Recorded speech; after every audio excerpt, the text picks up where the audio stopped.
Vivimos en un mundo en constante cambio que usted merece entender, porque es imposible interpretar la realidad que vivimos sin conocer cada uno de sus colores. Porque muchos son los tonos de la actualidad. Presentamos Matices. Una producción de Noticias Monumental.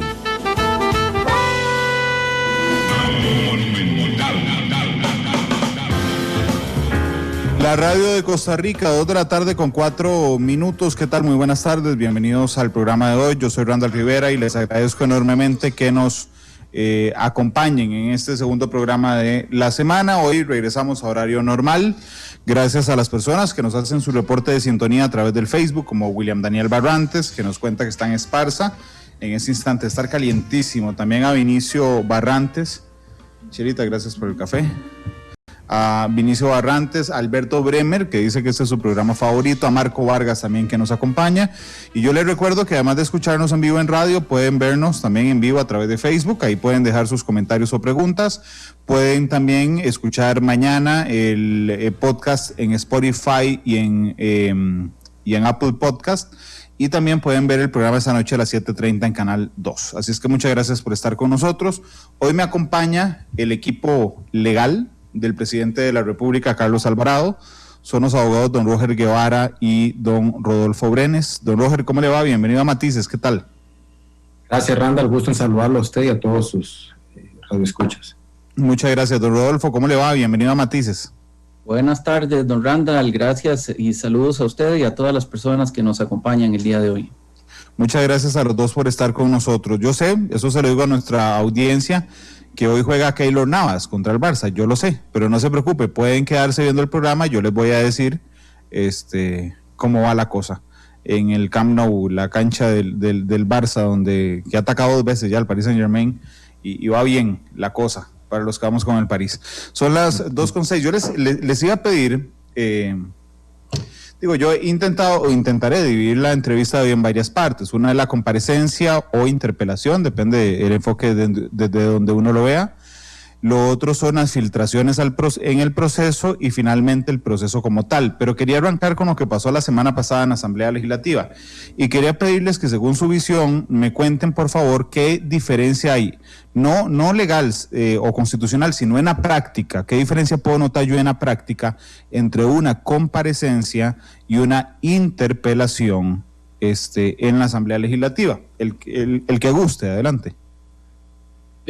Tal vez me lanzo yo, don Randall, con el permiso de Roger. Adelante, Roger. Este tema es importante y yo creo que hay que tratarlo con cierta minuciosidad porque se trata de la constitución política.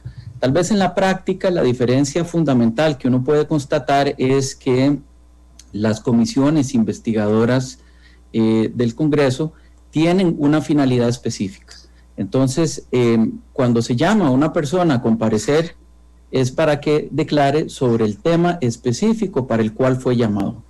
En la interpelación, en realidad, hay una discusión que es mucho más abierta, donde se puede hacer todo tipo de cuestionamientos a los ministros y la interpelación puede terminar, por último, con una censura del ministro. Uh-huh. Entonces, en este caso, no solo los diputados, algunos de ellos antes habían dicho que querían pues interpelar al presidente, sino que lo que sucedió en la práctica, todos lo pudimos ver, fue que se le preguntó de cosas que no tenían nada que ver con la UPAD.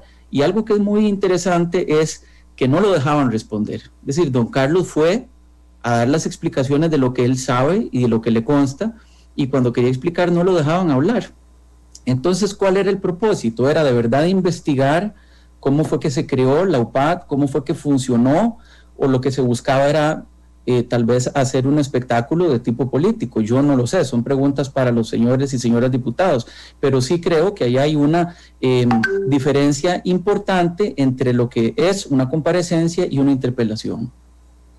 Sí, porque de hecho, lo que yo quiero es que la audiencia se forme su propio criterio de lo que pasó el otro día, y don Rodolfo nos ha brindado, digamos, 2 elementos y uno en lo particular importante. La comparecencia es específica, ¿verdad? La interpelación es más amplia. Yo quiero recordarle a los oyentes que la interpelación no puede ser en contra del presidente de la República, solo puede ser contra ministros de Estado, y ese voto de censura del que hablaba don Rodolfo, no, en Costa Rica no existe la figura contra el presidente de la República, así que tendría que ser contra un ministro. Cuando se establece un voto de censura por parte de la Asamblea Legislativa contra un ministro, no es vinculante para el Poder Ejecutivo, para el presidente, digamos, que tenga que separar ese ministro. En la práctica, uno entendería, digamos, cuando se censura un ministro, que se han roto los puentes con la Asamblea Legislativa y que podría darse una destitución. Al no ser el presidente de la República, independientemente de quien ocupe el cargo, sujeto de interpelación, la comisión que investiga la OPAD lo convoca en lo que ellos llaman una comparecencia, pero realmente, y aquí no hay que basarse en los hechos, realmente fue un cuestionamiento o un cuestionario bastante amplio de un montón de cosas que no necesariamente tenían que ver directamente con la OPAD, como lo que él publicó en 2011 en el blog personal, por ejemplo. Pero don Roger, este elemento que nos sumaba don Rodolfo respecto al tiempo para responder, es decir, uno va a una comisión a explicar qué sabe y cómo lo sabe, pero la idea es explicar. ¿Esto marca alguna diferencia entre una interpelación y una comparecencia? El hecho de que no dejaran en muchas ocasiones responder al presidente de la República, don Roger. Sí, definitivamente pensamos que así es. Nos parece que los diputados y diputadas andaban detrás de las respuestas que ellos querían, no de que el presidente explicara el caso UPAD, que fue para lo que fue llamado a la comisión o a esta interpelación velada. Básicamente muchas veces le dijeron, vean, presidente, perdón, pero es que es mi tiempo, diputados decían que es mi tiempo, bueno, pero creo que el tiempo debió estar al servicio de dar las explicaciones. Se habló que esto era un ejercicio democrático, de transparencia hacia la ciudadanía, entonces debió de permitírsele ejercer esas explicaciones, ese ejercicio de ampliar los aspectos que él considerara importantes, porque de eso se trataba finalmente, explicar todo lo que fuera concerniente al caso UPAD específicamente y no a otros aspectos. No nos cabe la menor duda de que aquí se preguntaron de temas muy diversos, muy alejados del tema UPAD, incluso se cuestionó hasta el actuar de otros ministros o cuestionamientos que se han dado alrededor de otras personas tratando de obtener del presidente algún tipo de responsabilidad, que es lo que al final es una interpelación, ¿verdad? Buscar la responsabilidad en el ejercicio completo de un funcionario. Entonces, vemos que la mayor diferencia fue eso, la carencia de espacio hacia el señor presidente para dar las explicaciones a los costarricenses y ejercer esa posibilidad de conversar a través de los diputados con los costarricenses, que siempre se manifestó era el interés último de los diputados y diputadas. Yo tengo muy claro, digo, que durante los últimos años, aquí les pediría que fueran un poco más amplios que lo respectivo necesariamente a la audiencia del presidente de la semana pasada. Las comisiones legislativas han estado en esta práctica, digamos. Yo supongo que ustedes siguieron, por ejemplo, la comisión del cementazo, era exactamente la misma práctica. Nadie dejaba hablar a las personas que iban, las preguntas se manejan realmente a como uno de las preguntas guste.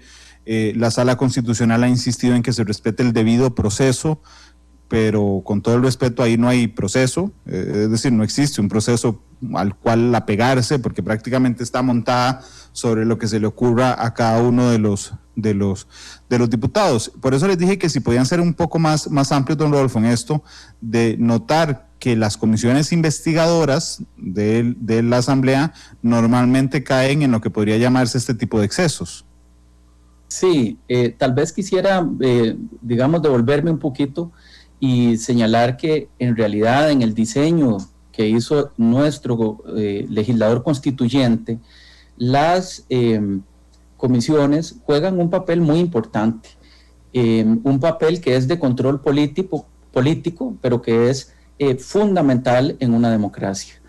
Hay países donde, por ejemplo, el que se haga una comisión investigadora en el Congreso es algo que se toma con muchísima seriedad, con una gran responsabilidad. Evidentemente no vamos a ser ingenuos, en todos los países hay dosis de política partidaria, pero si vemos, por ejemplo, ahorita en Estados Unidos se está proponiendo abrir una comisión investigadora para analizar lo sucedido el 6 de enero en Washington. Se hicieron comisiones para investigar el asesinato del presidente John F. Kennedy, la guerra de Vietnam, y las conclusiones que salen ahí son conclusiones que merecen credibilidad. El problema, cuando se hace un uso inadecuado de esta herramienta importante en una democracia, es que va perdiendo credibilidad. Y eso es lo que yo creo, con todo el respeto para quienes han estado en esas comisiones, que ha venido sucediendo.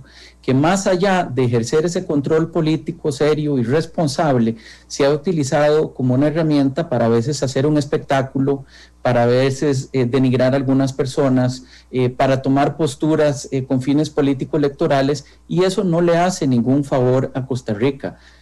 Nosotros, como democracia, tenemos una herramienta que es valiosa, que deberíamos utilizarla como fue concebida, es decir, para hacer un control del adecuado funcionamiento del aparato estatal en el ámbito o desde el ámbito de lo político, que es lo que le corresponde a la Asamblea Legislativa.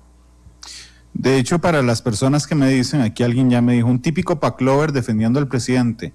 Yo no estoy defendiendo al presidente, lo que estoy haciendo es dibujando cómo está diseñado constitucionalmente el ejercicio, porque así como no le permitimos al presidente de la República, y esta es una investigación política y hay una investigación penal paralela para ver si incurrió en excesos, ¿verdad? Y todos estamos felices de que se controlen esos excesos si se dan, pues la Asamblea Legislativa también tiene que ser controlada con los excesos, y para eso sirve la prensa libre. Don Roger, en el texto de la Constitución, en el artículo 121, creo que es el inciso 23, bueno, de la versión que yo tengo, la 23, que es la que está en la página de la Procuraduría, bueno, y el 24 dice textualmente, el 23, como una atribución de la Asamblea Legislativa, nombrar comisiones de su seno para que investiguen cualquier asunto que la Asamblea les encomiende y rindan el informe correspondiente. Las comisiones tendrán libre acceso a todas las dependencias oficiales para realizar las investigaciones y recabar los datos que juzguen necesarios. Podrá recibir toda clase de pruebas y hacer comparecer ante sí a cualquier persona con el objeto de interrogarla.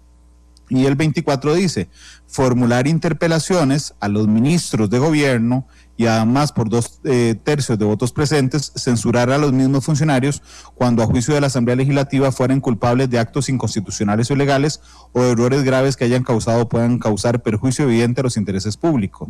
Se exceptúan de ambos casos los asuntos de tramitación de carácter diplomático o que se refieran a operaciones militares pendientes. Además de esto, digamos que está realmente bastante claro, ¿quién define los procedimientos? O sea, es decir, ¿quién define el tiempo? ¿Quién define que el diputado puede hacer el uso que él quiera del tiempo y no puede no darle la palabra? Eso pasó también. Puede no darle la palabra al interrogado, aunque según la Constitución sea para interrogar. ¿A dónde se define eso? ¿O realmente cada comisión investigadora se arma como guste en su proceso, don Roger? Existe el reglamento de la Asamblea Legislativa que tiene en detalle la forma en que funcionan estas comisiones, y esta comisión especial investigadora también está, digamos, reglamentado en este reglamento de la Asamblea Legislativa. Igualmente hay varios votos de la Sala Constitucional que ha venido a delimitar las obligaciones de las personas que son llamadas a comparecer y cuáles son los derechos y garantías que le asisten a estas personas que son llamadas, si están siendo llamadas y al mismo tiempo existe algún proceso abierto, penal, ¿verdad? Esos derechos de abstenerse a declarar, de hacerse acompañar por un profesional en derecho, incluso la discusión si tiene o no que ser juramentado. Hay muchos temas que la Sala Constitucional ha venido a definir y a detallar, pero en este caso sería el reglamento de la Asamblea Legislativa. Y la interesante, don Randall, aprovecho que usted leyó el artículo 124, el inciso 23 y 24, perdón, 121, inciso 23 y 24, hay algunos constitucionalistas o abogados que a mí me merecen mucho respeto por su amplia experiencia, que incluso habla que ese inciso 23 no permite llamar a una comisión es otra discusión que podría darse investigadora, a un presidente, porque la investidura del presidente, como está redactado, que dice para interrogar, es una forma de hablar de un tipo de interpelación también en una comisión investigadora.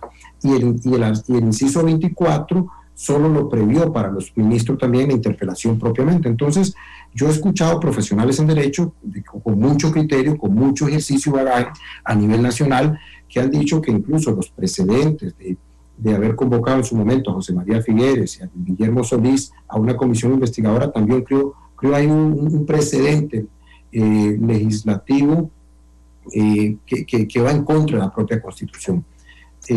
No estoy diciendo que sea un argumento nuestro, estoy diciendo que lo han planteado y lo he leído de persona muy seria que plantea esa posibilidad, porque es una forma de interferir con el Ejecutivo desde el Legislativo. Entonces, estos son aspectos que llaman a la reflexión y al análisis. Sí, de hecho yo quería preguntarles algo directamente relacionado con ese tema, porque me corrigen si me equivoco, yo no soy abogado. Creo que es el artículo 11, de la Ley de Administración Pública, el que advierte que los funcionarios públicos solo pueden hacer aquello que les permita la ley. Es absolutamente diferente a los privados, digamos. Yo puedo hacer todo aquello que la ley no me prohíba. Los funcionarios públicos solo pueden hacer aquello que la ley expresamente les señale. ¿Esto tiene alguna validez, don Rodolfo, en este tema? Porque la Constitución y el reglamento legislativo, ninguno dispone abiertamente, es decir, ninguno señala abiertamente que las comisiones ni el plenario puedan hacer comparecer o interpelar al presidente de la República. Uno entiende que interpelar no, porque está omitido de la lista de funcionarios que pueden ser interpelados, pero digamos, no lo dice abiertamente. Pero en el caso de las comisiones tampoco dice abiertamente que se podrá llamar a comparecer al presidente, por ejemplo. Esto pesa, que no esté expresado de una manera directa, siendo los diputados bien que mal funcionarios que se rigen por la administración pública. Bueno, lo que usted menciona es el artículo 11 de la Constitución Política, que establece el principio que se llama principio de legalidad. Gracias, no era de la Ley de Administración Pública, tiene razón, es de la Constitución Política. También está en la Ley General de la Administración Pública, pero no recuerdo el artículo. Lo que sí es que esa norma lo que dice es que los funcionarios son simples depositarios de la autoridad y entonces están obligados a cumplir todos los deberes que la ley les impone y no pueden arrogarse facultades distintas de las que les da la ley. Eso, dicho en sencillo, es solo pueden hacer lo que está expresamente previsto en la ley. Entonces vamos ahora al tema de las comisiones investigadoras. El artículo que regula las comisiones dice que pueden llamar a cualquier persona. Entonces tradicionalmente se ha interpretado que ese cualquier persona pues debe incluir al presidente de la República y por eso en oportunidades anteriores se ha aceptado que un presidente pueda ser llamado por una comisión investigadora, donde en nuestra opinión, si entra a jugar el principio de legalidad, es cuando se da lo que en derecho se llama un abuso de formas o un fraude de ley. ¿Qué es esto? Es cuando yo quiero darle apariencia de legalidad a algo, pero en realidad estoy obteniendo un resultado distinto del que quiere la norma. Aquí hay algo que es incuestionable y es que el constituyente no quiso ni contempló que se interpelara al presidente de la República. Por eso menciona expresamente la posibilidad de interpelar a ministros, pero no al presidente. En este caso, el argumento de los señores y señoras diputadas es que esto era una sesión de la comisión, pero que por un tema de espacio se iba a hacer en el plenario. Pero vea usted, don Randall, en realidad el acuerdo que se toma cancela la sesión del plenario, cancela todas las comisiones, es decir, dejan sin funcionamiento a un órgano constitucional como el Congreso, para que el único órgano en sesión sea esa comisión investigadora, de manera que todos los diputados puedan asistir a esa sesión. Y ahí al presidente se le hacen preguntas de multitud de temas en lo que claramente constituyó una interpelación. Entonces, eso es lo que en derecho se llama un abuso de formas, un fraude de ley. Se le dijo a la ciudadanía, no se preocupen, estamos amparados en el artículo 121, inciso 23, porque las comisiones pueden llamar a cualquier persona, pero el resultado obtenido con ese abuso de las formas fue que interpelaron al señor presidente de la República. Entonces, ahí sí aplica ese principio de legalidad, porque en nuestra opinión, lo que se hizo fue arrogarse facultades que la ley y la Constitución no le dan a los señores diputados. Y nada más quería hacer un comentario con respecto a lo que preguntó usted sobre el debido proceso y las comisiones investigadoras. El artículo 112 del reglamento de la Asamblea Legislativa establece que las personas que comparezcan a una comisión deben prestar juramento según lo que diga el Código de Procedimientos Penales, es decir, el código anterior al Código Procesal Penal actual. Esto porque era la norma vigente en aquel momento. Ese Código de Procedimientos Penales, como el Código actual, dice que a una persona sometida a un proceso penal no se le debe tomar juramento. Entonces, si hay una norma tan clara, ¿cuál es el interés de pasarle por encima? Si eso más bien le resta credibilidad a la comisión. Don Carlos no tuvo inconveniente en juramentarse porque él fue a decir la verdad, pero sí, nosotros como abogados debemos señalar, eso es una práctica incorrecta, inconstitucional, que va en contra de los derechos de todas las personas que son llamadas ahí y que lejos de legitimar el trabajo de la comisión, vienen a deslegitimarlo. De hecho, les voy a decir algo que es probable que profesionalmente les caiga mal, pero les insisto, yo no soy abogado. Me parece que antes de la sesión, el caballito de batalla de ustedes, como abogados del presidente de la República, era el lugar físico en el que se iba a hacer la audiencia. Yo creo, y se lo digo con toda transparencia, que realmente quedó claro que lo que estaba instalado en ese espacio físico era la comisión. No obstante, esa es la parte en que les iba a caer mal. No obstante, después de la audiencia, me parece, y es mi interpretación, que tienen muchísimos otros elementos mucho más fuertes y mucho más claros que el lugar físico en el que se estableció. Es decir, si uno tiene, como yo, dudas de que ustedes tengan razón en el tema del espacio físico, pues la práctica de la audiencia hace entender a muchos que se trató de una interpelación, más allá de que hubiera sido en el Estadio Nacional igual, digamos, la dinámica de la audiencia hace pensar que podría ser una interpelación. Los temas que se les preguntan hacen pensar que podría ser una interpelación. Y como si fuera poco, hay un diputado en lo particular, Pedro Muñoz, que acepta a viva voz 2 veces que se trata de un juicio político que no está planteado en la Constitución costarricense. Les quise compartir mi interpretación porque yo creo realmente, don Roger, que hoy tienen mucho más argumentos, digamos, de peso realmente que el lugar físico donde se hizo la audiencia, don Roger. Cuando me permito retomar 2 argumentos que dio Rodolfo para contestar el tema del lugar de la audiencia. El lugar de la audiencia y las razones por las que se hacen en el plenario es por temas sanitarios, esa es la justificación. Pero algo interesante, el presidente de la Asamblea Legislativa, don Eduardo Cruxan, hizo una consulta a servicios técnicos, específicamente el Departamento de Estudios, ¿verdad?, de Referencias y Servicios Técnicos. Y el 25 de enero del 2021 recibe la respuesta a esas consultas y le dice que usar el recinto del plenario es una interpelación velada porque no está previsto en la Constitución, pero además, y retomo los 2 aspectos que dijo Rodolfo, se están cancelando el plenario, ¿verdad?, la sesión del plenario, y se están cancelando las otras comisiones. Es decir, todo el Congreso se paralizó, un órgano constitucional se paralizó para realizar una comisión investigadora. Si eso no es una interpelación velada, no sé cómo podemos llamarlo.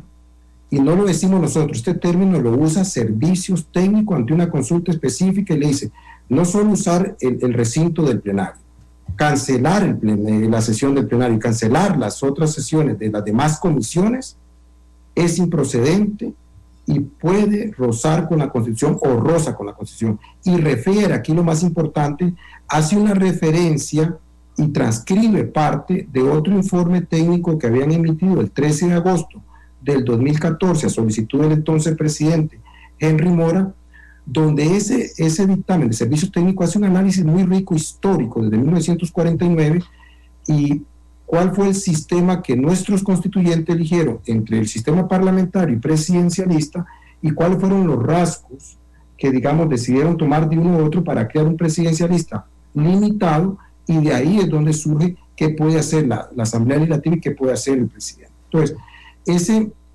informe de servicio técnico del 2014 es muy rico porque da todo un contexto histórico del constituyente y un desarrollo constitucional realizado por nuestra Sala Constitucional que lo considera para llegar a la conclusión que no se permite hacer lo que la Comisión quería hacer. Son 2 informes.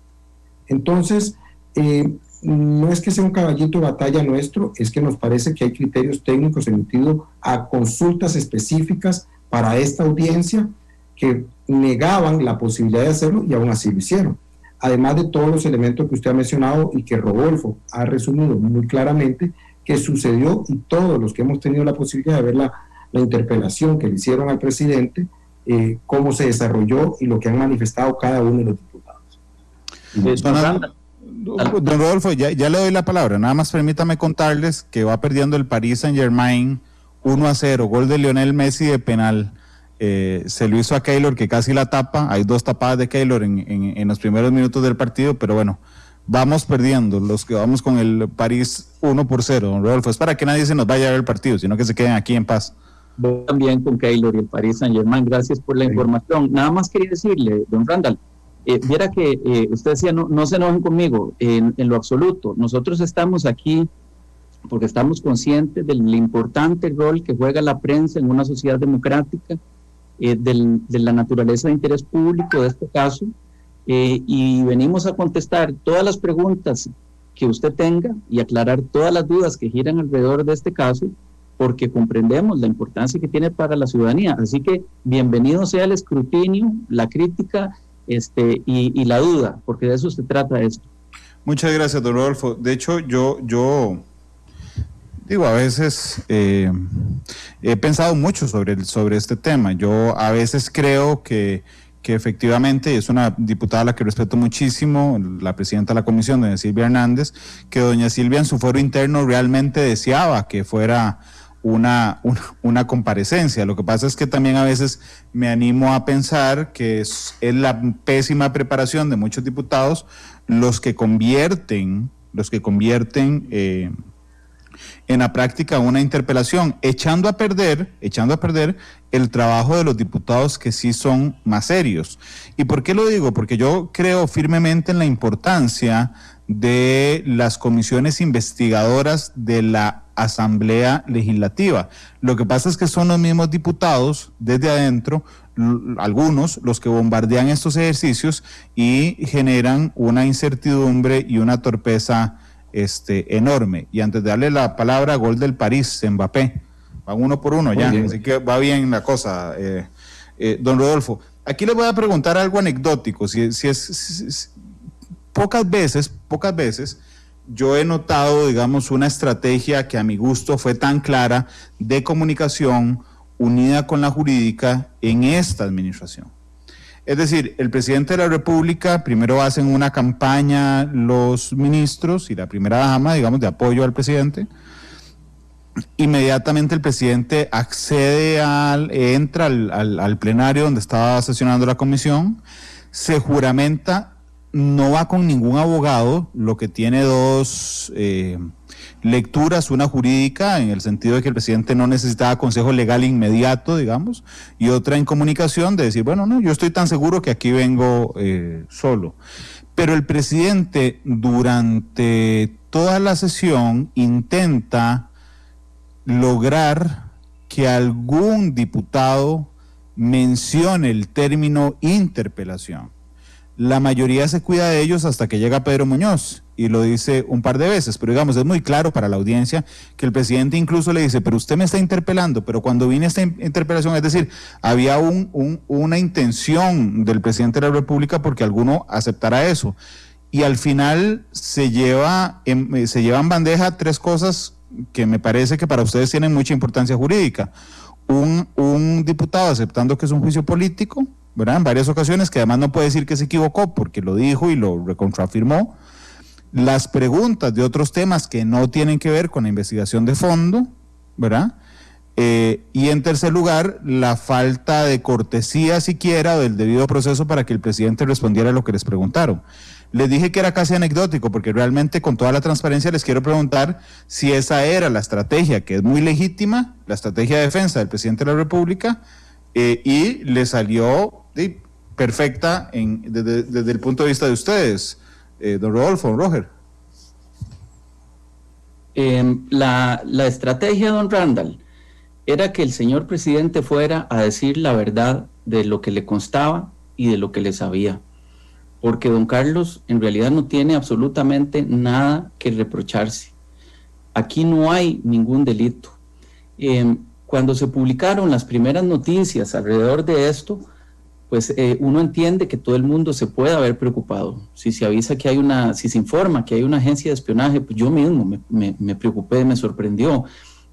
Pero cuando uno toma conocimiento de qué fue lo que hizo la UPAD, de por qué se originó esa idea, se ve que en realidad era una idea que buscaba fines nobles, pero que tal vez tuvo algunos errores al momento de ser ejecutado.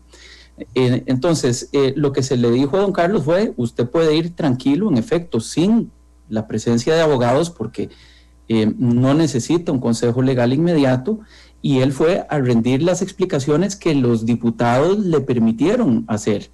Entonces, en realidad, la estrategia era esa, decir la verdad de lo que pasó, desmitificar un poco la UPAD.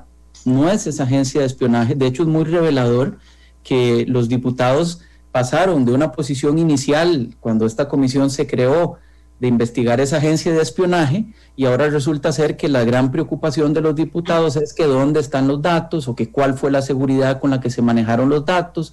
Se ve esa evolución porque claramente esa agencia de espionaje no existió ni funcionó.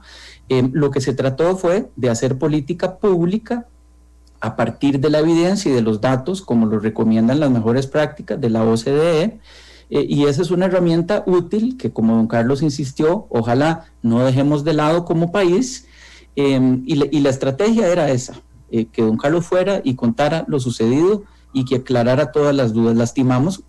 Lastimosamente no se le permitió explicar todo lo que él pudo haber explicado, pero creemos que fue un ejercicio positivo en el tanto él pudo dar por primera vez su versión de la historia.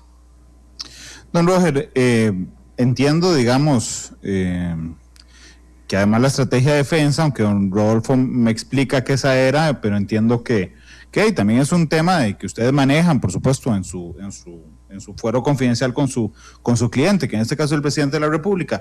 Pero, don Roger, llevo razón cuando destaco esos 3 puntos como fundamentales en su estrategia de defensa. Ahora sí, digamos que un diputado aceptara que era un juicio político, que le preguntaran de un montón de cosas más y que no le dieran tiempo de responder, es decir, son nuevas armas jurídicas que se le brindan a ustedes como equipo, entonces para hacer lo que tengan que hacer de lo que ahorita vamos a hablar, don Roger. Yo no confirmaría que son parte de los elementos que buscábamos con una estrategia, porque como bien indicó Rodolfo, no había ninguna estrategia. Incluso el tema de si comparecíamos con el presidente o no, si el presidente se hacía acompañar de sus abogados o uno de los 2 abogados, fue una decisión propia de él, es decir, que voy a ir con abogados y primero no me voy a abstener de declarar, segundo no voy a tener ningún temor en explicar lo que se me consulte, y más bien si me dan la oportunidad de explicar, voy a aprovechar para explicarle a los costarricenses que aquí no se perdió un 5, que aquí no se espió ni se espió a nadie, que toda la información fue utilizada para fines que tuvo frutos. Creo que eso es una discusión que podría darse. ¿Cuáles fueron los beneficios? El presidente mencionó varios de esos beneficios, además de la imperiosa necesidad que tiene nuestro Estado de hacer política pública basada en datos y con precisión para eliminar clientelismo, para eliminar ineficiencias, ineficacias, etcétera. Entonces, no, yo no diría que son temas de la estrategia. Creo que lo relevante es que surgió lo que verdaderamente estaba detrás de esta comparecencia o este llamado al señor presidente.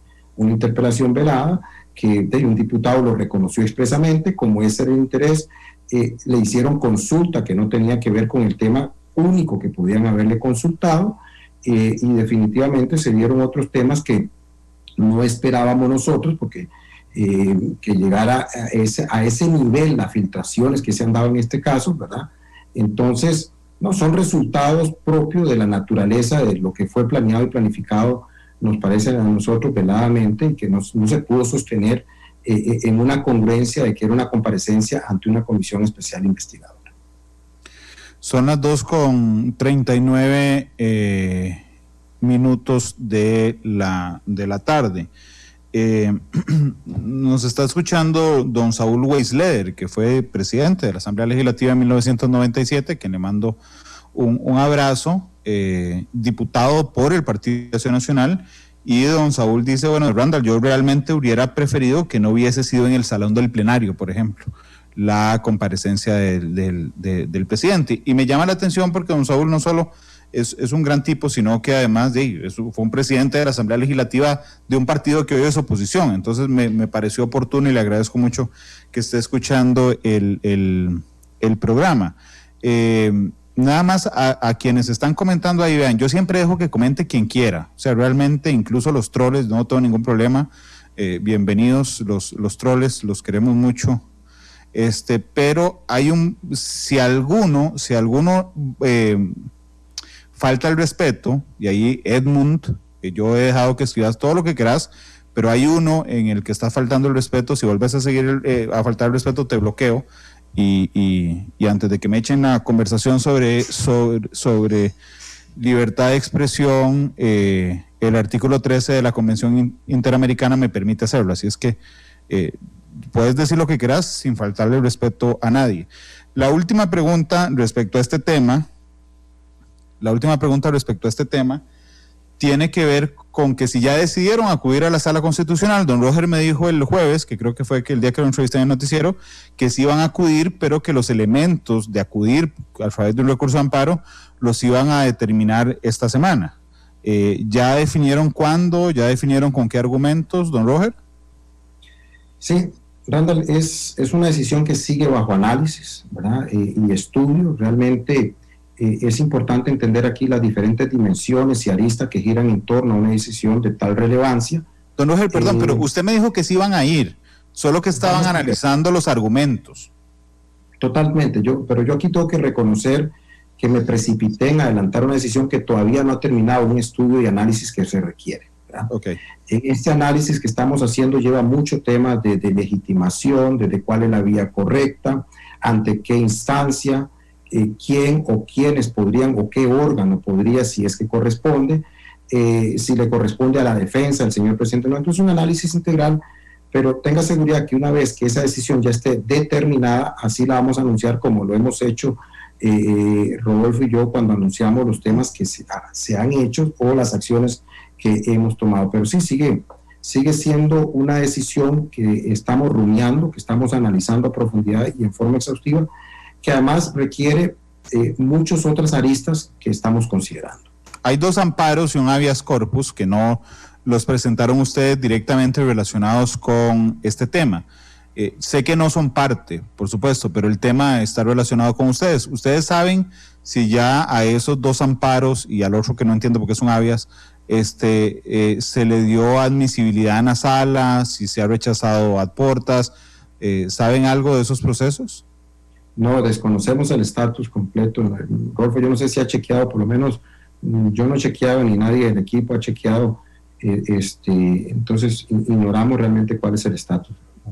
2:43 p.m. El programa de hoy no tiene que ver con el tema de fondo directamente. A mí me parece, y para la gente que me está preguntando, a mí, Randall, me parece que hubo un exceso en el decreto del caso UPAT. Esa es mi opinión.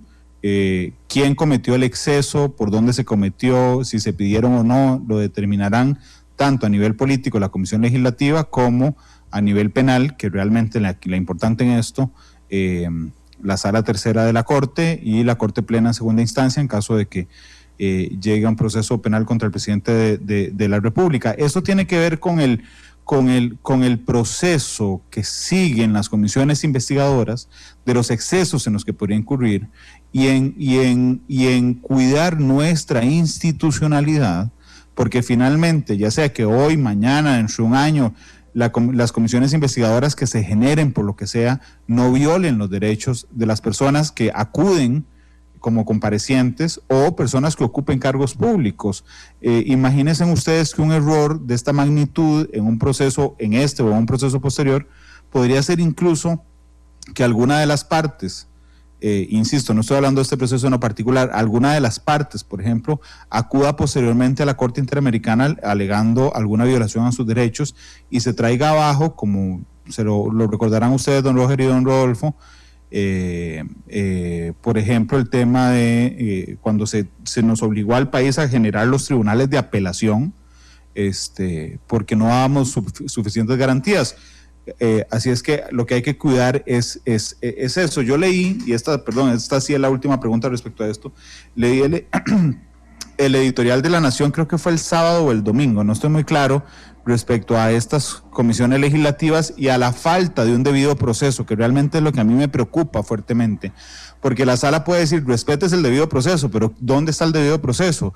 De permitirle a las personas que comparecen hacer un ejercicio de la defensa ordenado, es decir, que tenga acceso a la prueba que existe contra él, que tenga acceso al expediente, que tenga tiempo para responder, que no se lo coarte, digamos, su posibilidad de explicarse.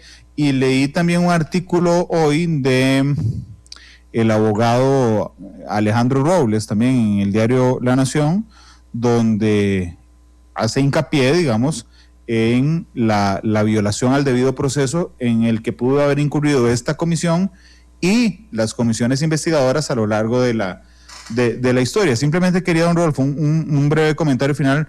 Ya lo había hablado con usted, la historia de las comisiones investigadoras, pero es que esto podría generar vicios de fondo en hoy y en cualquier otro proceso que se venga, don Rodolfo. Sí, lo que usted señala es totalmente correcto, don Randall, y es importante recordar que el debido proceso es un principio que está en la Convención Americana de Derechos Humanos, en el artículo 8, que se llama garantías judiciales, así lo denomina la Convención. Y la Convención Americana es un instrumento jurídico internacional que protege los derechos del ciudadano frente a las conductas de los estados. Entonces, cuando la Corte Interamericana analiza un caso, lo que analiza es la conducta del Estado en ese caso particular y ha señalado en múltiples resoluciones que las garantías judiciales se aplican a todo tipo de proceso donde el Estado, cualquiera que sea su manifestación, está ejerciendo un poder ante el ciudadano. Entonces, no es que el debido proceso aplica solo en un proceso penal, se aplica en todos los ámbitos donde el Estado esté ejerciendo su poder estatal ante un ciudadano. De manera que en una comisión investigadora de la Asamblea Legislativa, donde se llama a ciudadanos y se les cuestiona y se les investiga y se emiten recomendaciones para que, por ejemplo, no sean nombrados en el futuro, aunque no son vinculantes, pues sí debería haber un mínimo debido proceso. Y no solo debería mejorarse el que ya existe, sino que deberían respetarse las normas vigentes que están, por ejemplo, en el reglamento de la Asamblea, y ya le decía yo, no debe juramentarse a las personas que al mismo tiempo enfrentan un proceso penal por los mismos hechos investigados en la comisión. Eso fue lo que hicieron con el presidente, eso es incorrecto, y yo creo que lejos de servir algún propósito, deslegitiman a las comisiones. Don Rodolfo, disculpe, le voy a meter un gol con esta otra pregunta. En caso de que ustedes o alguno de los recursos, tanto los dos de amparo como el de habeas corpus, se ha declarado con lugar ante la Sala Constitucional, entendiendo que la Sala puede dimensionar los efectos de sus sentencias, ¿verdad? Traería consigo, le pregunto, la anulación de la comparecencia del presidente de la República que genere que la Comisión Legislativa no pueda utilizarlo en caso de que sea declarado inconstitucional en los informes finales, don Rodolfo? Mire, ese es un resultado posible, pero sí debo decirle lo siguiente.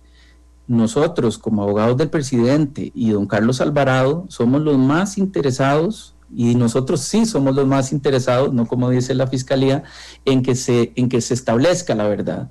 Y por eso es que hemos insistido muchísimo en que tengamos cuidado, en que todo lo que se hace aquí se haga respetando el derecho, porque nosotros no andamos buscando una nulidad. Nosotros no queremos que se anule el proceso, ni que se anule prueba, ni que la Asamblea Legislativa pueda emitir su criterio. En una democracia donde sus instituciones funcionan, lo ideal es que se lleven a cabo todas las investigaciones que correspondan, pero en respeto de los derechos de todo el mundo, y eso genera confianza. Cuando nosotros cometemos errores de procedimiento y entonces no se puede llegar a una verdad que sea creíble, pues perdemos todos. Pierde la ciudadanía, pierden los políticos, pierden las instituciones y al final de cuentas pierde la democracia. Son las 2:50, ya se acabó el primer tiempo en Barcelona, 1-1, va el París de Keylor Navas contra el Barcelona. Cambiemos de tema, hablemos de la filtración. Yo les quiero preguntar algo, he escuchado una y otra vez el intercambio del presidente de la República con Dragos Doranescu, el diputado. Y aunque, después ustedes habrán oído algunas, surgieron un montón de bromas sobre que la clave era 1, 2, 3, 4, 5, 6, que realmente no tiene ninguna importancia. Es decir, cualquier persona le puede poner la clave que le dé la gana a su teléfono, que aquí lo grave es que un diputado la tuviera.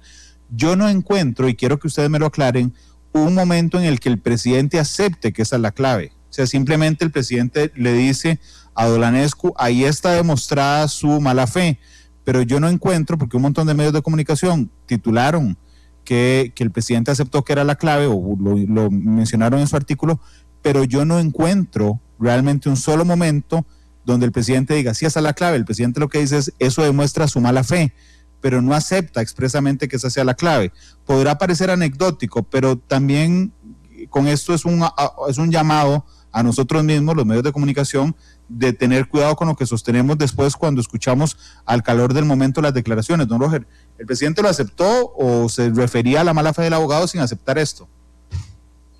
Sí, yo creo que importante, antes de darte esa respuesta concreta, es indicar que se había publicado y se había informado de que al presidente se le habían olvidado las claves en la diligencia que tuvimos entre el 11 y el 22 de enero. Y eso es falso. Si eso no es impreciso, es falso. El señor presidente, el día del allanamiento, el 28 de febrero del año anterior, cuando le solicitan las claves, yo personalmente solicito que los magistrados le adviertan de sus derechos, porque algo que dijo Rodolfo es, nosotros no tenemos ningún interés que se anule nada, ni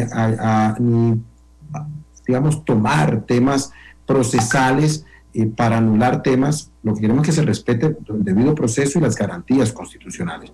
Y en virtud de eso, solicitamos que los magistrados estén presentes. Ellos comparecen, el presidente en ejercicio, en ese momento de la sala tercera, le explica sus derechos al señor presidente. El señor presidente dice, yo no tengo ningún problema, accede a dar las claves, dimos las claves, se desbloquearon los teléfonos y se tomó el número email. Sí, yo personalmente pensé que las claves se habían anotado en el acta. El presidente quedó con la convicción de que se habían anotado las claves de ambos celulares y que ya la cadena de custodia de esos dispositivos empezaba junto con la información. ¿Qué es lo que sucede? Entre el 11 y el 22, que tenemos la audiencia, nos indican, ustedes tienen las claves de acceso a los aparatos del teléfono del señor presidente. Nosotros, yo personalmente digo, vean, no, porque ya las dimos, están ahí, vean, no lo anotamos, discutimos, yo reviso el acta y efectivamente no está anotado. Entonces Rodolfo y yo salimos, nos comunicamos con el señor presidente y él nos dice expresamente, de uno de los aparatos estoy seguro que esta es la clave, del otro alguna de estas 4 claves debe desbloquearlo, y así fue. Eso lo vimos ahí en la comparecencia, se desbloquearon ambos aparatos, pero es falso que el señor presidente haya olvidado sus claves. Lo que hizo fue dar 4 opciones en uno de ellos. Cuando el diputado Dragos le indica que se le olvidó la clave, el señor presidente lo que hace es replicar que es falso y explica esto. Y es ahí donde él le dice, bueno, y es cierto que su clave era, y le dice la clave, ahora están hablando que fue anecdótico, que fue una mofa, que fue una chota, que fue vacilando, etcétera.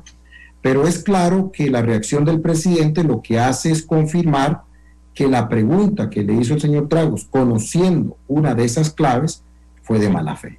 Y fue una respuesta... Don Roger, entonces si era la clave, si era la clave. Vamos a ver, aquí tenemos que decir que, y por eso la seriedad, una de esas claves, no podemos garantizar que fue la que desbloqueó, porque aclaremos que dimos 4 claves para uno de los aparatos telefónicos, una de esas desbloqueó el teléfono, y una de esas es esta clave, ¿verdad? Entonces, si lo desbloqueó, bueno, ahí están las actas, ahí yendo a revisar podemos verificar, pero creo que es un tema ya propio del proceso, ya que se abrió un procedimiento, debemos de ser respetuosos, más bien encantado de colaborar en todo lo necesario para que se llegue a ver, porque aquí es importante, esta no es la primera filtración, se han dado varias fotografías, recientemente un peritaje o un informe técnico dado por el OIJ que sirve de fundamento a una protesta que Rodolfo y yo presentamos. Definitivamente de que se están dando las filtraciones, y eso no lo podemos negar, y esa es la gran preocupación que hemos manifestado desde el principio. Permitir don Roger, perdón, ya entró a las otras filtraciones, pero es que aunque a mí, yo lo que creo, porque hay gente que dice que 1, 2, 3, 4, 5, 6 es absolutamente irresponsable, bueno, a mí me podrá parecer una torpeza, por ejemplo, pero bueno, pero ser torpe no es ser ilegal, y poner una clave torpe no es ilegal, ni inconstitucional, ni inmoral. Mi pregunta tenía una importancia jurídica fuerte, porque si la clave era efectivamente la que señala el diputado Lanescu, significa que él estaba en posesión de la información del expediente. Si es un batazo, digamos, si el presidente no acepta que la clave, sino hubiera dicho 8, 9, 10, 11, 12 y el otro el presidente le reclama también su mala fe, pues no estaríamos ante una filtración, digamos, en específico. Por eso para mí era fundamental que usted me confirmara, don Roger, si era la clave o no, porque entonces al ser la clave significa que don Dragos tuvo acceso ya sea al expediente o a una de las personas que estaban en audiencia que le contó de manera ilegal, porque tiene la obligación de secreto, de manera ilegal cuál era la clave de uno de los aparatos. Cuando ustedes dicen que hubo filtración de fotografías, ¿a qué se refieren? Porque entonces ya ahí tenemos una, digamos, la clave del teléfono es una de las filtraciones. ¿Qué son las fotografías?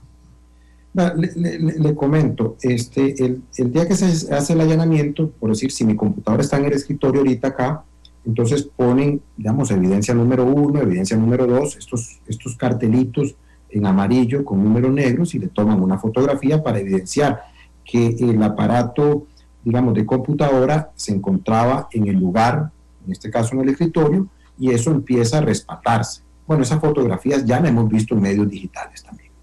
Entonces, fotografías que son propias del día del allanamiento y del acto de secuestro, ¿verdad?, en que el Ministerio Público y los agentes del OIJ toman esos aparatos, ¿verdad?, y empieza esa cadena de custodia. Bueno, esa fotografía ya la hemos visto en algunos medios digitales, y son propias del expediente y no deberían más. El que existan significa que están filtrándose documentos, páginas propias del expediente. Don Rodolfo, yo quiero establecer una diferencia y quiero, si usted me lo confirma. En el caso de los medios de prensa y de los periodistas, ¿verdad?, que ustedes lo saben bien, por jurisprudencia de la Sala Constitucional, tenemos secreto profesional.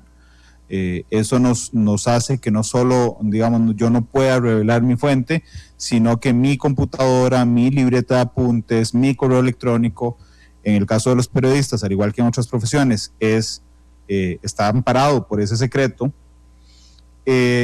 Ahí no se podría generar una persecución, ¿verdad?, contra los periodistas que han tenido o tuvimos acceso al expediente, sino contra quien lo filtró, que es diferente. Pero en el caso del diputado, que no está resguardado por secreto profesional él, ¿verdad? Ahí sí podría establecerse, le pregunto, una persecución penal jurídica contra quien filtró el documento y contra el diputado por hacer público el contenido de ese documento, de esa información, don Rolf. Mire, lo primero es, quisiera hablar de la libertad de expresión que usted menciona. En efecto, este es un tema que ha sido objeto de muchísimo análisis, sobre todo en la jurisprudencia de la Corte Europea de Derechos Humanos, que ha señalado que el secreto de las fuentes es la piedra angular de la libertad de expresión y que debe respetarse. De manera que siempre tienen que protegerse las fuentes de un medio, y el hecho de que un periodista busque información que es secreto no tiene nada de anormal, porque ese es el trabajo de un periodista, sobre todo de un periodista de investigación. El secreto viene a ser como el enemigo natural de la prensa. Entonces la prensa está en su rol de control informal en una democracia cuando investiga y cuando puede revelar a la luz información cubierta bajo el secreto. Así que eso no es cuestionable. Lo que sí se cuestiona ahí son reglas éticas o deontológicas que tiene que seguir siempre el periodista al momento de informar, pero eso sí es un tema que ha sido objeto de análisis en la jurisprudencia. Ahora, lo que ha sido más debatido y es más complicado es la aplicación de sanciones en estos casos. Nuestro Código Procesal Penal establece una obligación de secreto para todas las partes que intervengamos en el proceso, pero no todas las partes tienen una sanción. Digamos, si es el abogado el que revela la información, puede cometer una falta disciplinaria, o si es el juez, o si es un fiscal, pero si es el imputado, no hay sanción ninguna.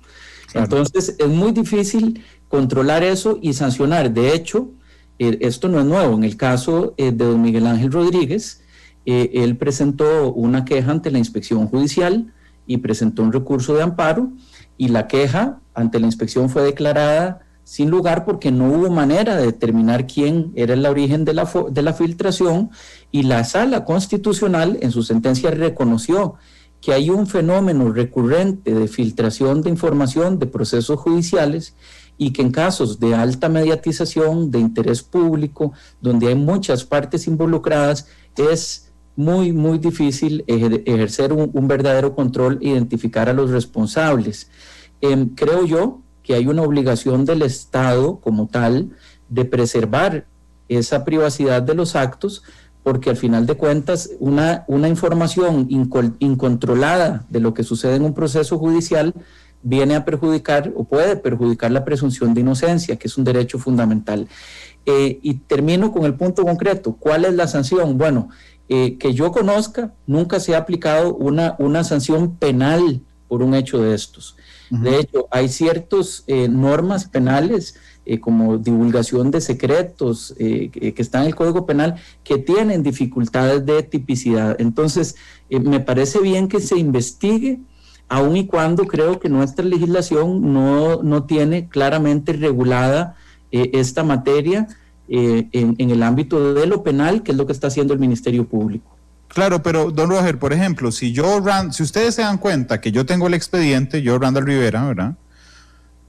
Ustedes tendrán una enorme dificultad, bueno, ustedes no, perdón, el Ministerio Público tendrá una enorme dificultad en acceder a mi computadora, a mi teléfono, a mis apuntes, porque me protege el secreto profesional. En el caso del diputado, que insisto, tiene inmunidad parlamentaria, pero no está protegido por el secreto profesional, en caso de que así lo estime hoy la fiscal adjunta, que es quien asumió la investigación, doña Greisa Barrientos, que podría pedirle a la Sala Tercera una orden de decomiso del celular, la computadora de don Dragos. Eso es posible. Digamos, lo que quiero establecer es las diferencias entre cuando un comunicador obtiene la información y la hace pública, y cuando un civil que no está protegido por el secreto por el secreto profesional obtiene esa información, y aún peor cuando divulga esa información. Es decir, si existe la herramienta en este instante la capacidad legal para quitarle los dispositivos a un diputado, por ejemplo, don Roger?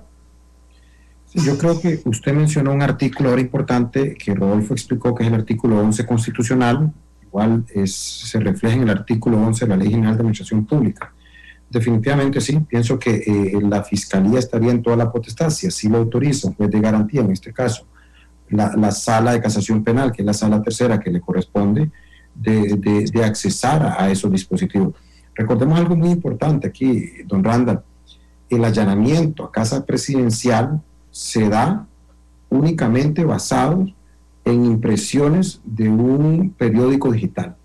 Cuando uno revisa la prueba, lo que existe eran 2 denuncias de 2 abogados, respaldadas con noticias de la publicación del decreto y su derogación de un periódico digital. Eso era toda la evidencia. De ahí pasamos de una denuncia al umbral más alto, ¿verdad?, que es el umbral del artículo 24 constitucional, que dice que la privacidad y los documentos, la privacidad de la comunicación, de los documentos, y es de donde deriva incluso este derecho nacional de la protección de datos y la autodeterminación.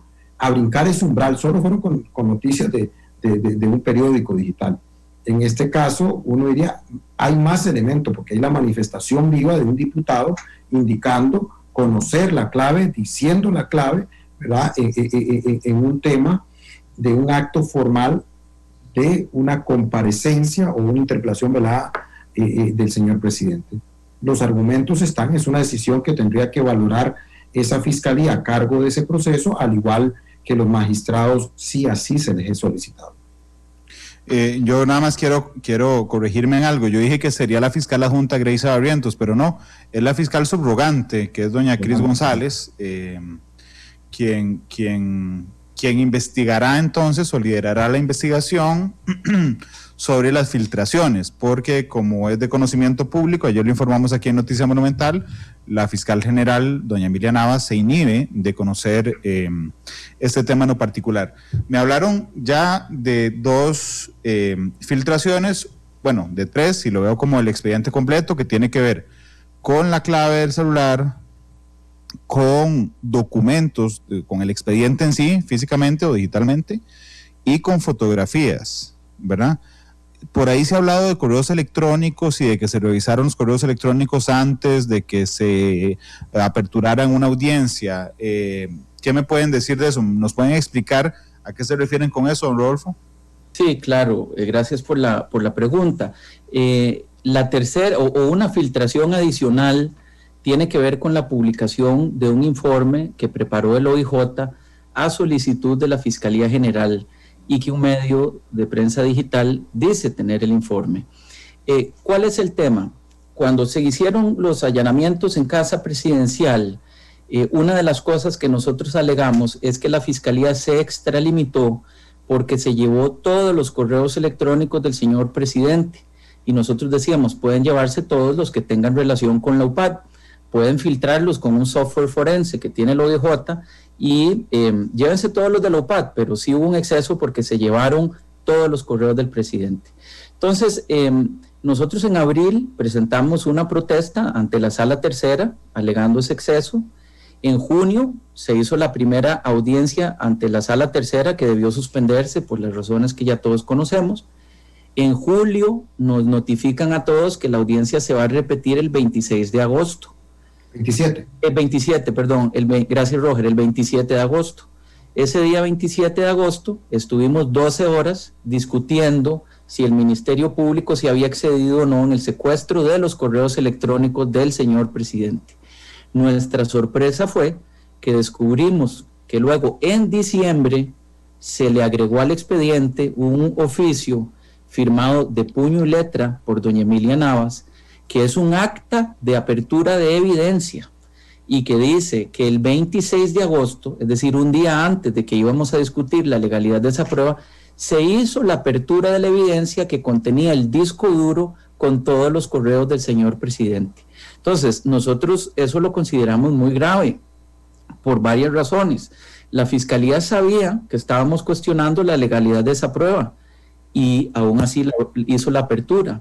hizo la apertura sin informarle a la sala, sin presencia de un juez de garantía, sin informarle a los investigados ni a sus abogados. El día siguiente, 27, estuvimos 12 horas hablando de esos correos y no mencionaron absolutamente nada, ni advirtieron que lo habían abierto el día anterior. Y fíjese usted que la sala tercera rechazó nuestra protesta, pero la rechazó no porque no fuera procedente, la rechazó diciéndonos, señores, su reclamo es prematuro. Es prematuro porque tienen ustedes que esperar a que se haga formalmente la diligencia de apertura en presencia de las partes y con el control de un juez de garantías. Es decir, la sala tercera resolvió inducida a error por la omisión de la fiscalía, porque la fiscalía nunca le dijo a nadie que ya había abierto esa prueba. Entonces, nos rechazan el reclamo diciendo es prematuro, tienen que esperarse a que se haga la apertura para ver si de verdad hubo un exceso. Y nosotros nos dimos cuenta de que esa apertura se hizo el 26 de agosto. Entonces, nosotros hemos venido denunciando, vean, qué grave. Nos llamaron a una audiencia del 11 al 22 de enero para apertura de evidencia. Estuvimos ahí, don Randall, y la fiscalía los contó, 55 personas. Habían cámaras de televisión del Poder Judicial. ¿En qué consiste la apertura de evidencia? Bueno, cuando se secuestra una evidencia, se mete dentro de una bolsa de papel o plástica que se sella para garantizar que esté íntegra, que se firma esos sellos por parte del juez y de los intervinientes, y luego esa bolsa se abre de nuevo en presencia de las partes, para que todos tengamos certeza de que esa bolsa que se está abriendo es en efecto la que salió de Casa Presidencial. Entonces, nos llamaron del 11 al 22 de enero para hacer una apertura de evidencia, pero por alguna razón que nosotros no entendemos, la Fiscalía General creyó que tenía derecho o que era correcto abrir la prueba de los correos electrónicos el 26 de agosto. Aquí sí debo hacer, si me lo permite, abusando de su tiempo, una aclaración que es fundamental. Nosotros hemos denunciado que se hizo la apertura de evidencia y eso es un hecho cierto, irrefutable y que se puede comprobar con documentos.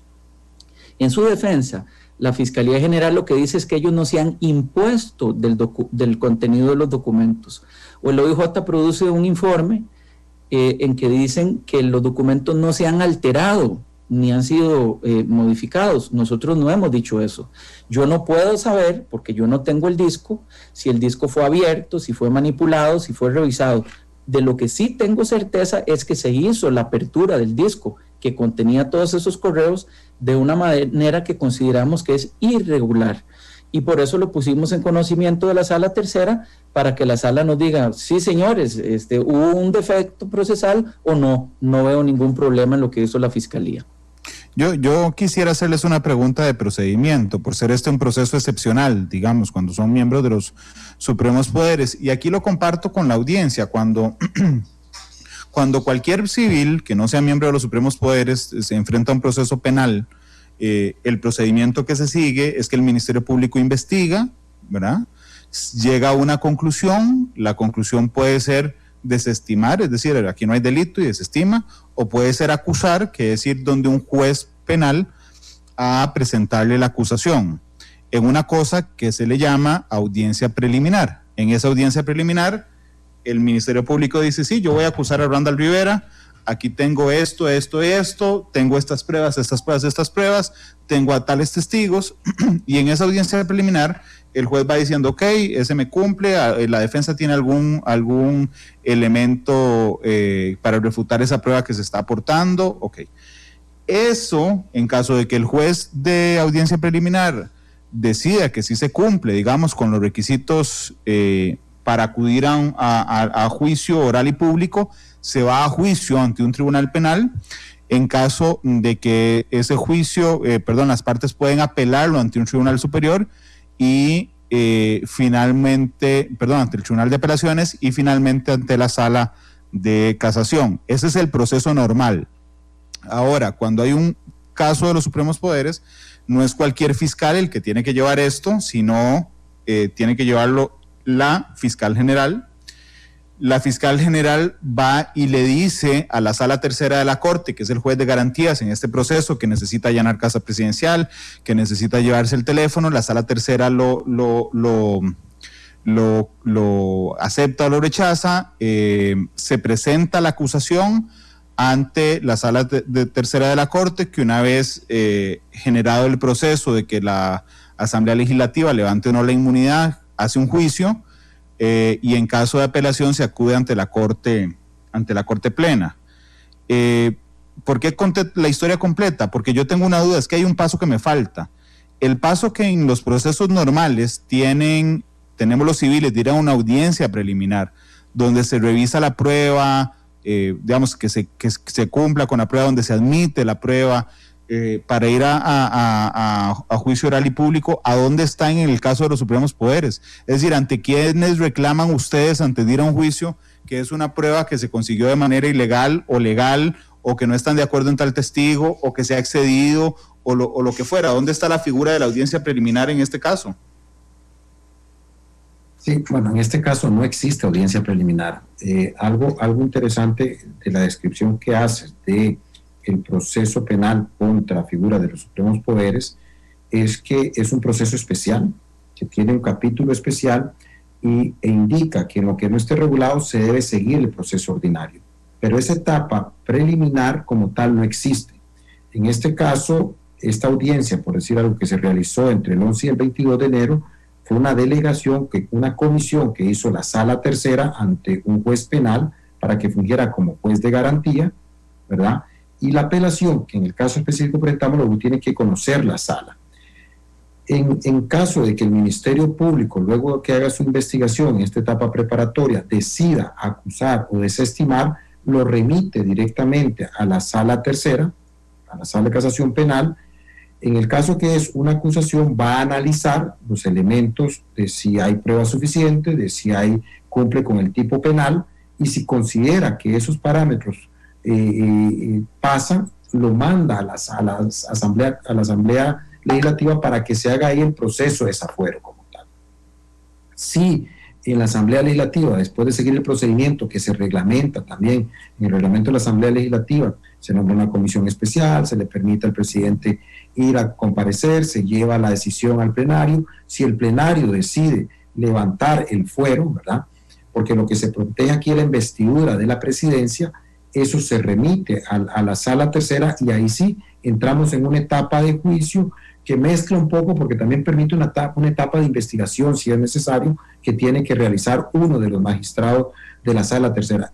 Ese juicio propiamente se da después de este proceso de desafuero, que es la forma de proteger la investidura del presidente, donde la Asamblea autoriza, ¿verdad?, a levantar el fuero para que pueda ya realizar su juicio ante la Sala Tercera. Entonces, nos parece que es un procedimiento que está poco reglamentado, poco detallado, como está el proceso ordinario.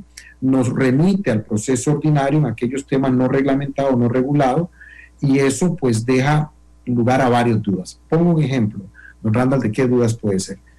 Por decir algo, le mencioné que si ya se da el desafuero y estamos ante el juicio propiamente en la Sala Tercera y hay necesidad de realizar alguna labor de investigación, eso hay un artículo específicamente que exige que lo realice un magistrado. Bueno, ¿por qué esta labor, que tiene que ser de investigación también, que consiste en la apertura de la prueba decomisada y ahora en la definición de los criterios y parámetros para poder accesar a esa información, se delega en un juez penal ordinario y no en un magistrado, que sería como la analogía más cercana? No ir a los institutos del derecho procesal ordinario, sino al instituto especial del desafuero, que sea un magistrado. La posición nuestra es que esto debió haberse hecho ante un magistrado y no ante un juez penal ordinario. Bueno, así lo decidieron la Sala Tercera. Hemos sido respetuosos, tanto Rodolfo como yo hemos advertido los temas que nos parecen que de alguna forma van en contrapelo de lo que son el mejor ejercicio del debido proceso y garantías procesales, pero la instrucción que tenemos del señor presidente es permitir que esto se investigue, eso sí, en respeto de sus derechos, y lo que ya hemos advertido y hemos protestado expresamente es aquello que significa una violación flagrante a sus derechos constitucionales. Don Rodolfo, ¿qué pasa si el presidente pierde el fuero en este proceso, no porque la Asamblea lo decida, sino porque llegamos al 8 de mayo en la tarde de 2022? ¿Qué pasa si eso ocurre? El proceso se continúa su trámite, nada más que en la vía ordinaria, o sea, ya no se tramita por este procedimiento especial, sino que se aplican todas las reglas del procedimiento ordinario. Digamos que ahí sí habría una audiencia preliminar, y ya el caso no necesariamente tendría que seguir a cargo de la Fiscalía General, sino que podría asignarse a alguna otra fiscalía. Pero si ya ha empezado el proceso en la sala tercera, a ese momento se devuelven a los tribunales ordinarios.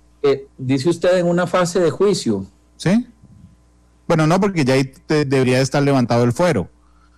Me refiero cuando la sala tercera le haya enviado a la Asamblea Legislativa la solicitud o el estudio de levantamiento de fuero, ¿verdad? En ese intermedio podría terminarse la presidencia de don Carlos. Sí, en esa hipótesis tiene que regresar al procedimiento ordinario, y el juicio tendría que celebrarse no ante la sala tercera, que en estos casos es el tribunal de juicio, sino ante un tribunal de juicio ordinario. En este caso correspondería a la jurisdicción penal de Hacienda, por ser un delito funcional, uno de los que se investiga. Desde luego nosotros confiamos en que no lleguemos a esas instancias, sino que todo pueda esclarecerse con anticipación. ¿Cuánto tiempo tiene el Ministerio Público para determinar si acusa al presidente? No hay un plazo fijado por el Código Procesal Penal. En realidad el plazo viene dado por la prescripción. Siempre y cuando el delito no haya prescrito, pueden seguir investigando todo lo que consideren necesario. Desde luego hay un principio básico que es el de justicia pronta y cumplida, por lo que los fiscales tienen que tratar de hacer la investigación en los más cortos plazos y llegar a un requerimiento, o sea, a una solicitud de acusar o de desestimar en el plazo mínimo que sea necesario para hacer una investigación seria, profunda y completa. Bueno, ya llevamos un año. Sí, llevamos un año, pero la investigación ha estado trabada con esta discusión de procedimiento con respecto al manejo que se le debe dar a los celulares del señor presidente y a la evidencia que fue decomisada. Ahorita, le comento, hay una gestión, una apelación que nosotros presentamos, porque cuando la sala tercera autorizó la apertura de los teléfonos y computadora del señor presidente, dijo que delegaba la diligencia en un juez de garantías para que se hiciera en presencia de todas las partes, y que una vez que se extrajera la información de los teléfonos y computadoras y se hiciera una copia forense o una imagen forense de esa información, tenía que procederse a su análisis. ¿Y cómo se analiza la prueba en cualquier proceso, don Randall? Se usa un software forense que tiene el OIJ, y la fiscalía, palabras claves, las partes investigadas dan palabras claves. Por ejemplo, sabemos los nombres de los investigados, las instituciones a las que se le pidió información, tenemos los correos, etcétera. Entonces, todo lo que diga UPAD, todo lo que diga Víctor Morales, todo lo que diga el nombre, no me acuerdo cómo se llamaba, todo esos son los criterios de búsqueda. Correcto, y a partir de ahí se hace un filtrado, se extrae la información que interesa a la investigación y eso se le da a las partes. En este caso, sin embargo, la Fiscalía propuso aplicar un trámite novedoso, o sea, un procedimiento que no existe en la ley, que no se ha aplicado en ningún otro caso, y que consiste en que se van a hacer 2 copias de cada información. Una copia se le da al Ministerio Público y otra a cada abogado defensor. O sea, la información de don Carlos la tendríamos solo don Roger y yo, la información de don Víctor Morales solo su abogado, y así sucesivamente. Pero el problema está en que la Fiscalía pretende que ellos van a revisar la totalidad de los archivos que contienen esos dispositivos, y además que nosotros... Viendo las fotos, los correos, los mensajes de WhatsApp, Snapchat, todo que hayan hecho todo, que ellos pueden revisar todo. De hecho, que cualquier fiscal puede revisar todo, porque la Fiscalía es un órgano, y además nos piden a nosotros, abogados defensores, que les hagamos una lista de los archivos que nosotros consideramos que deben excluirse. Es decir, esta foto no, porque es una foto de un paseo familiar, este documento no, porque es un contrato de alquiler privado. Pero eso no varía la carga de la prueba. Es decir, ustedes son los que tienen que demostrar entonces que esa prueba no tiene que ver con el proceso, en lugar de que ellos justifiquen que están utilizando esa conversación o esa foto porque pertenece al proceso. ¿No le estamos dando vuelta a la carga de la prueba? Por supuesto, por eso es que apelamos, don Randall. Y yo le digo una cosa. Primero, hay una cuestión que yo diría que es de elemental lógica y prudencia. ¿Por qué nos vamos a poner a inventar procedimientos en un caso tan importante, arriesgando a que ese procedimiento tenga algún defecto y lo anule la sala? No me parece, digamos, muy razonable ponernos a inventar cosas en este proceso. Lo segundo es que la sala autorizó ya y definió que se puede accesar a la información del OPAD a través de este software, filtrando con palabras claves. Y lo último es que usted, sin ser abogado, lo vio porque es muy evidente, nos ponen a nosotros a colaborar activamente con la investigación y eso va en contra de todos los principios del derecho procesal, del principio de inocencia, de la carga de la prueba. No me toca a mí probar que don Carlos es inocente, que lo es, sino que le toca a la Fiscalía averiguar cuál es la verdad real. Y por eso apelamos. No queremos atrasar, pero de ahí, ante una cosa de esta, nuestro deber es apelar. Rodolfo, pero lo grave es que nosotros pedimos aclaración y adición de esa resolución porque nos pareció, nos dan 15 días para hacer esa labor. Eso significa que todo aquello que nosotros no indiquemos que no está relacionado con el caso, estamos aceptando que sí lo está. La posibilidad de poder analizar todos los archivos. Pero los archivos que indiquemos que no lo están, tenemos que dar una explicación normativa o una fundamentación. Así nos lo solicitó el juez.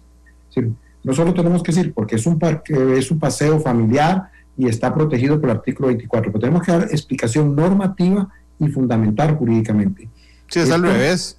Es gravísimo, porque todos los que no nos refiramos a todos los demás archivos parten de que ya no nos vamos a poder oponer después porque no lo hicimos en este momento. Es decir, no solo es inventar un procedimiento ad hoc, sino un procedimiento que impone participación activa, impone participación de dedicar tiempo completo a justificar el por qué el señor presidente es inocente. Casi que es eso, es una reversión de la carga de la prueba y una invasión a garantías y principios constitucionales. Nos parece gravísimo en un caso tan relevante como este.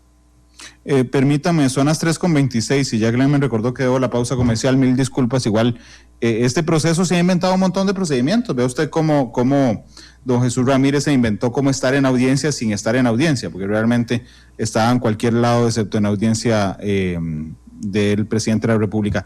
Estoy hablando, cuando dije Jesús Ramírez, del magistrado eterno, por supuesto, que pues hizo un triste espectáculo del que todas las partes, incluyendo la Fiscalía, se quejaron. 3:25, vamos a la pausa y les recuerdo que tienen que escoger canción. Vamos a la pausa y volvemos. Esteban Arone, que viene con esta tarde, sé que no tengo problema con él, nada más contarles que el París le va ganando 3-1 al Barça en el Camp Nou, minuto 74 de la segunda parte. Todos estamos felices. No les doy ningún minuto de cierre porque ya me pasé de tiempo, pero don Roger, muchas gracias por acompañarnos. Muchas gracias a usted por la oportunidad de poder hablar con todos los costarricenses y participar. Don Rodolfo, muchas gracias por acompañarnos. Gracias a usted por la invitación y a quienes nos escucharon. Bueno, don Roger ha delegado a la defensa técnica de escoger la canción en don Rodolfo. En estos tiempos, es el músico aquí, los dos. En estos tiempos de retos, de dificultades, cuando atravesamos tantas cosas complicadas y tenemos tanto que enfrentar como país y como sociedad, yo creo que tenemos que ser positivos y yo le pediría que nos ponga Color Esperanza para irnos en una nota positiva. Color y Esperanza de Diego Torres. Son las 3 de la tarde con 31 minutos. Muchas gracias por acompañarnos. Mañana estaremos también en horario normal. Mañana tendremos un debate entre el director del Consejo de Transporte Público, don Manuel Vega, y el dirigente de los taxistas, don Rubén Vargas. Yo no los había visto juntos, los veré mañana en Matices. Así es que vamos con Color y Esperanza. ¿La tenemos lista, don Glenn? Hasta luego, feliz tarde. Gracias. Muchas gracias. Hasta luego.